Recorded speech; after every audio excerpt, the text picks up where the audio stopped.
Hi, this is Harjot Singh, and welcome to D2L Developing Doctors into Leaders. Let's start with some good news. You always make people happy. That's right, you always make people happy. The only difference is either you make them happy when you enter the room or you do that when you leave the room. Would you want a shortcut so you could make people happy in your presence? Would you like to learn how you can keep your own mind lit up and light up the brains of others, as opposed to you being in a blown up state of mind, blowing up other people's minds as well? My colleague Michael Fresina likes to call it neurochemical bartending, if you know how to make the right drink.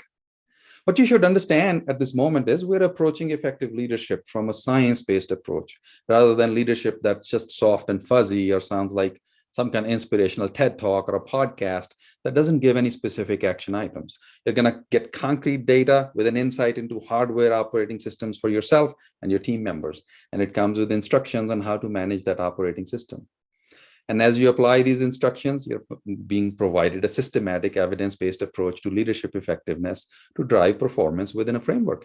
This is evidence-based, and you in medicine are very familiar with it. Let me give you an example. In the 90s, when the antiarrhythmic study came out that showed that people after MI who were taking antiarrhythmics were dying faster than the ones who were not on them. Before that, it was like a dogma to prescribe them because one of the things you fear after an MI is an arrhythmia that can kill the patient. So what do? You give them an antiarrhythmic. But you see, under that guise of a name of antiarrhythmic, we were giving them something that was causing more death. And when the report came out, of course, we changed our behavior. We take errors very, very seriously, and the application was based on evidence. You could try to convince somebody logically saying this thinking process that such a person should take antiarrhythmic, but the evidence showed otherwise. So this application that we're doing here is very much like that. This is the next step for applying what you learned from your PPI, and I'll actually give you a cheat sheet to think about creating your ability to go to your team members, identify behavior lapses for them, and then have a tool that gives you specific instructions on how to get better and how to remove the disruptive elements of that behavior and create effectiveness in specific areas of your job, roles, goals, and responsibility. I have used this in my coaching for several years as a shortcut for my executive leadership clients to help them get ahead quicker and in a sure manner. We talked about your PPI and your primary behavior, and you got a nice and quick list of instructions about how to improve your performance when you did the PPI, especially how to stay out of survival brain and stay in performance brain, and how to stay motivated. But what about others? Sure, you can have a team PPI, but that's not always possible. Then what do? And even when possible, how do you help others without having to read their detailed reports again and again? You see, as we saw in the quadrant model, the scales 1 and 2 are fast-paced, direct, and see environment as favorable. They're risk takers. Scale 3 and 4 are deliberate. They're indirect and see environment as unfavorable. They work to create a more favorable way of making it better. So 1s and 4s prioritize tasks, and 2s and 3s prioritize people and relationships. This brings us to what I call 4 columns of your leadership success, a fast and reliable method to understand yourself and your team for performance, stress management, and motivation creation. As you can see, the 4 scales are already starting to look different from each other. The scale 1 is the driver, 2 is expressive, 3 is amiable, and the 4 is analytical. The 1 will be direct and controlling, but the 2 will be direct but supportive in the process. 1 likes to have results to complete the task, but the 4, who is also task-oriented, wants to make sure the process is right. And all are going to dig in deeper under stress. Now let's expand this into how this will play out in other parts of behavior, such as when it gets down to what 2 different scales fear the most. Scale 1s are going to fear being taken advantage of, like someone is out to get me. So under stress, this is going to become even worse, almost appearing paranoid.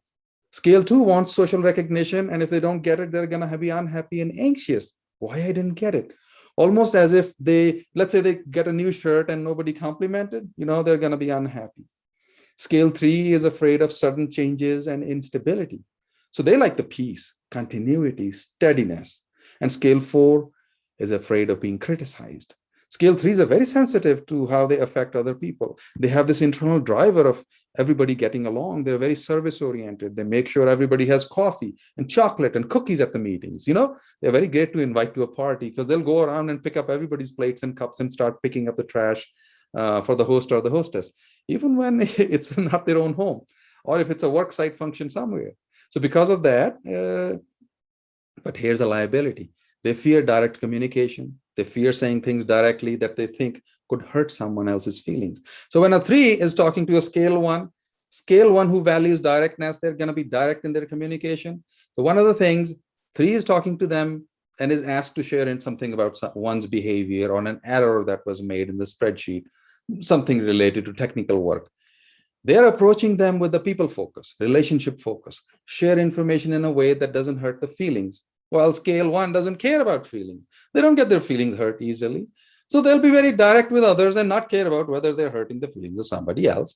They're just going to tell them what's on their mind and tell them what they need to do and tell them what you need to do to get better. You can see how this goes. What happens to scale one when a 3 is talking to them?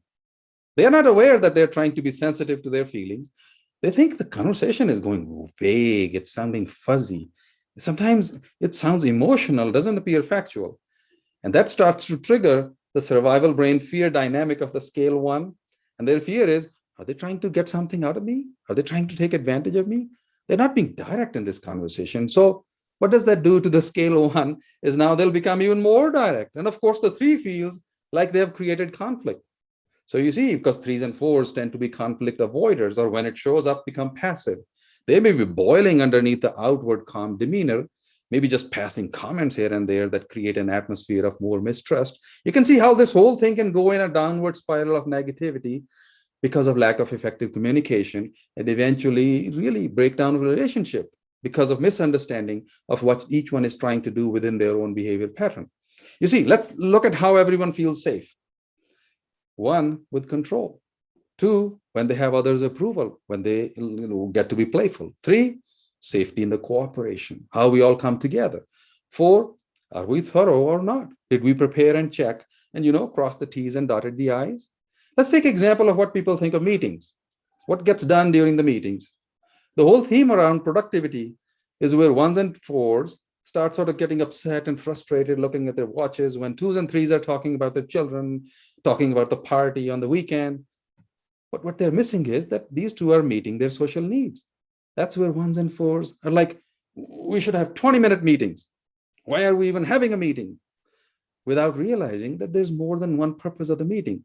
Imagine how much real harmony can be created with such simple understanding. And yes, of course, meetings have to be productive, but that we have all 4 scales and teams, and they all need to feel safe and feel productive.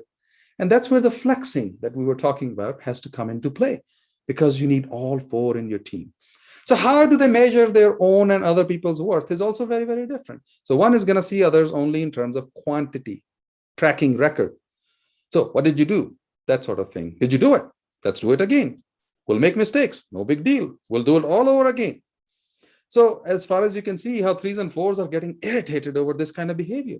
But the 1 has always done this like that. And it's no big deal. So what are you upset about? Same way the 2 will measure other people's worth based on applause. They love the accolades, the compliments. The 3s will see if they get to have a sustained relationship. Do they get along? They're very sensitive to perception of conflict and level of peace.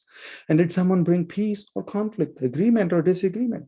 So even a constructive disagreement can sound threatening to them. So learning how to frame a disagreement to them is another leadership skill they have to develop. So how do the 4s measure other people's worth? Quality of results, precision. Are they accurate? Did they give me the right information? Was that applied accurately or not? So you see the internal motivator for everyone is very different. The 1, we're going to win. The 2s are like, we're going to show them a good show. We're going to put on a good time. We're all going to participate in together is scale 3. And we're going to make sure there are no mistakes. That's 4. So you can see how if you have different people in your team and you know what motivates them, how you can put them to the best use so the team works together. And that's where, if you have this knowledge that everyone is different, they each can do tasks which come naturally and easy to them. So you'll end up being a very effective leader. That's where the 1 things to consider. There's this idea you have. So the whole idea that probably you have a thinking bias. Let me say something how it gets applied.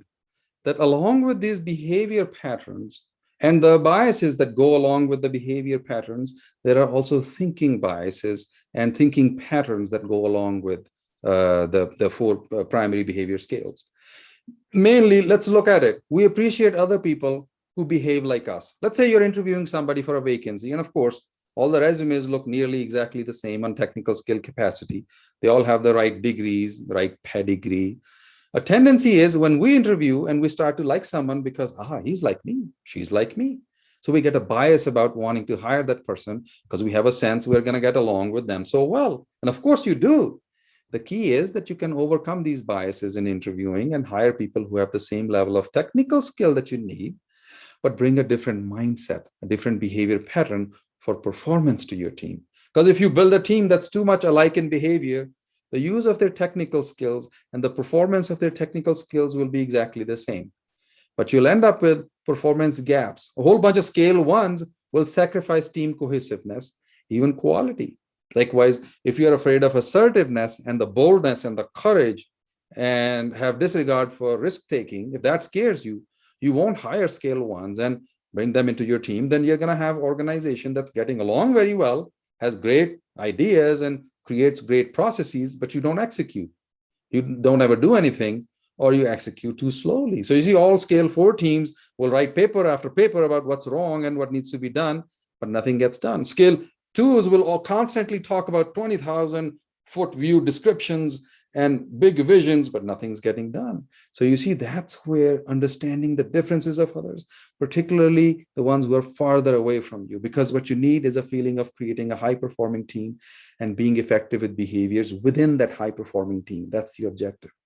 Next is, by the way, this is not like a diagnostic. We were talking about cars. That's just a metaphor. So appearance is also like a metaphor. So the ones will always have more functional clothing. 2s will have the stylish clothing.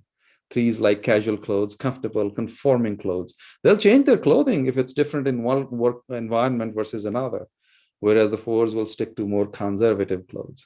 If we look at how these 4 patterns communicate, the main theme that they use is scale 1s want to get it done. The 2s want to make sure everybody gets the picture. 3s want to get along, and the 4s want to get it right. And when you have all 4, you have to understand these are 4 different operating systems in your team.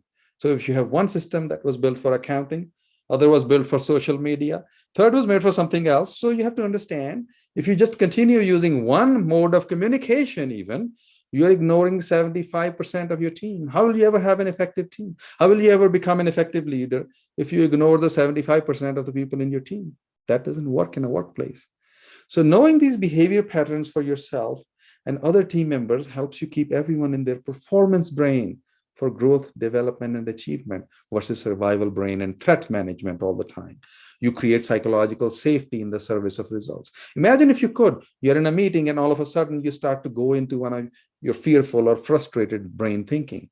Well, you can immediately reflect on what triggered that for you, what just happened in the meeting that caused you to disengage, and you find out what that is. And usually it's a reaction to someone else's operating system clashing with yours. They're trying to get their needs met, which are different than yours. But in a high functioning team, you can even pause the meeting when you recognize a team member has disengaged, find out how to get them re-engaged. And now you get all their talent and skill and intellect being poured back into the meeting and increase their focus back on the meeting, as opposed to managing threat, disengaging, causing problems, wasting dozens of human hours each meeting. And this is how you use this information as a leverage, as a strategy for performance. And you use it individual by individual. This is self-awareness for yourself, and social awareness towards others creates collaboration and connection. Especially important if your team is small. You can't hire a new person. So if you don't have one of the scales, you ask your people who have a secondary scale. They'll flex on that. You can even ask, hey, if I asked you a question and if you answered it from that scale, what would the answer be? You'll see how easy it is.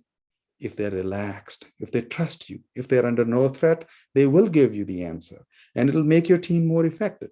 So you have to do less work. It's a very effective way of delegating work as well, so you can depend on others.